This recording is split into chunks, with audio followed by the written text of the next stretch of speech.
The Church of England is facing criticism over the way it deals with allegations of sexual abuse after it emerged more than 3,000 safeguarding issues were investigated in 2016. A group of abuse survivors have been holding a silent protest outside the meeting of the ruling General Synod this morning. One of those is Gilo, who joins us from there now.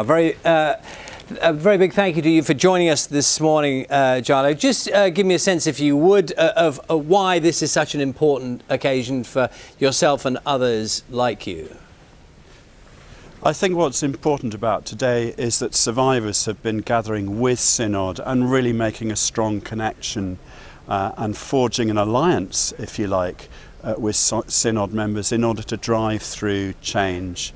And we've brought with us a booklet called "We Asked for Bread, but You Gave Us Stones," which has in fact been sent to all Synod members, all bishops and all dioceses. It's a very important document. It charts much pain in terms of the way in which the Church has responded to survivors. And today we're really able to connect that with Synod members and ask for their support and help.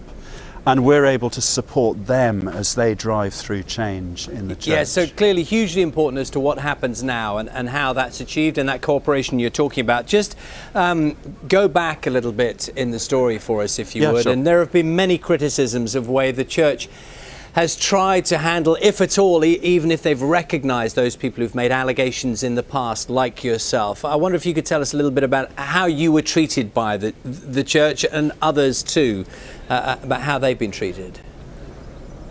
It's very hit and miss within dioceses. I think there are some dioceses which have quite a good record, and there are others which have a very poor record. But one of the very sad things is that the structure behind me in Church House really has not been very good in its treatment of survivors. The National Safeguarding Team is coming under very considerable fire today and indeed yesterday. And I think many survivors feel now that it needs total root and branch reform. It needs new training, new management, and very much a new vision of itself and its purpose. But more than anything that needs to happen from today is an overarching independent ombuds body to supervise and monitor the safeguarding of the Church so that it's functional and operating cleanly.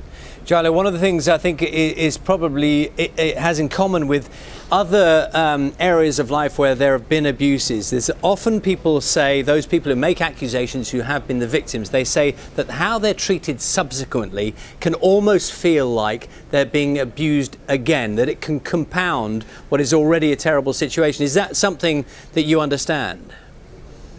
Very much so. I think that's a very common experience for many of us, is the dishonesty, malevolence, blanking, silence, legal games, etc. that we experience very much compound the hurt and profoundly disrespect our stories and the impact on our lives. And I think that's common in probably almost all institutions.